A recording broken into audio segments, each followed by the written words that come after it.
Hit me.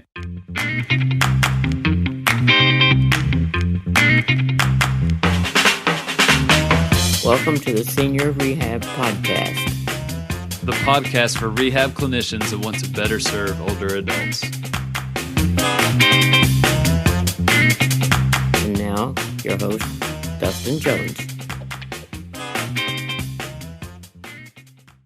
Short.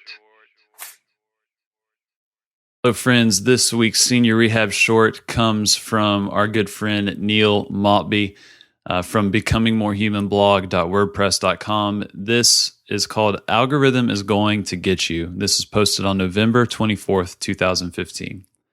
So on a scale of 0 to 10, with 10 being the worst pain imaginable and 0 being no pain, where would you score your pain? Just roughly, to give me an idea. So I've got a baseline, and maybe for the last week or so, an average out of 10. Just give me a number. The latter part, I hope, obviously, is soliloquy, but it conveys frustration felt by physios the world over. All I want is a number to write down so I can carry on with my assessment algorithm, the next step in the chain. But are we collecting data for its own sake? Do we have a purpose other than routine? How much do we gain from pseudo-quantification of a subjective phenomena? And how much do we lose?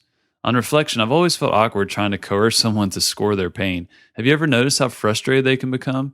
Pain is subjective, by its nature difficult to score, which is why some won't score no matter how hard you push, others clam up, and many insist on 0.5 decimals. Others score 11 out of 10. All indicators of discomfort with the process, and whilst I say its intended target, grasping severity, equally, it can be dismissive of their experience. It's an odd concept. Consider asking people to score other subjective experiences out of 10. When your partner says they love you or hate you, when your dad says he is proud of you, when your friend tells you that they hope to get a new job, when your child is sad because they are being bullied at school, how would each react to being asked to score these experiences? They're describing a feeling, a subjective experience. By asking them to score this, we may invalidate their experience, open it to comparison. Some experiences become more valid than others.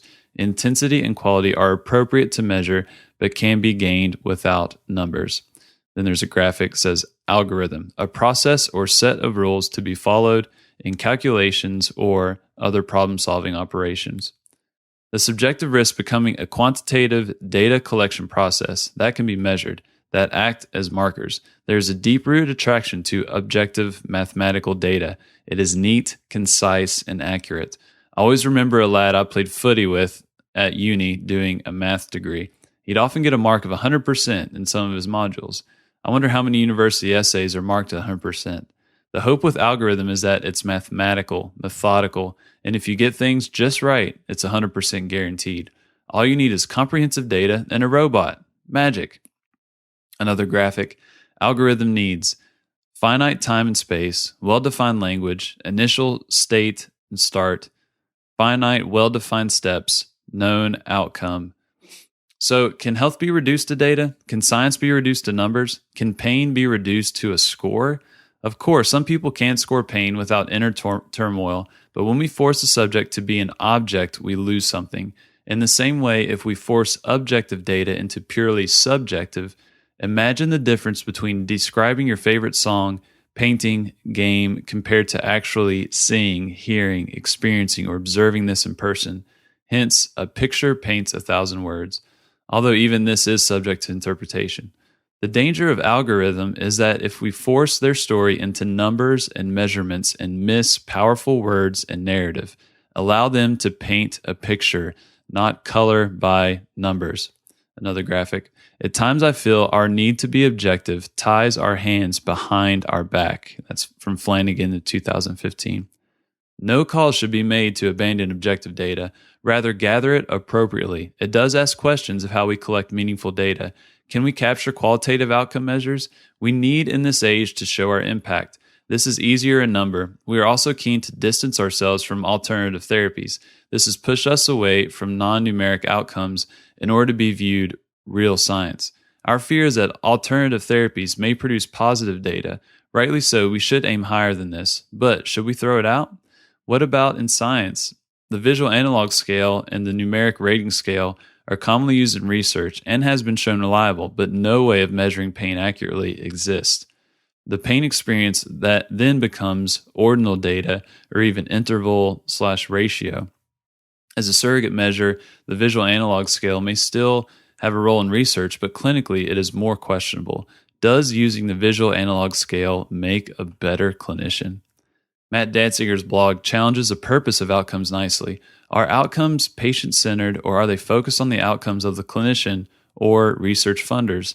Are long-term health outcomes clinically more useful than immediate pain or function? Not to dismiss pain and function. These are often the reason for seeking intervention, but I wonder, by stopping short of health at pain and functional improvement, do our long-term effects suffer?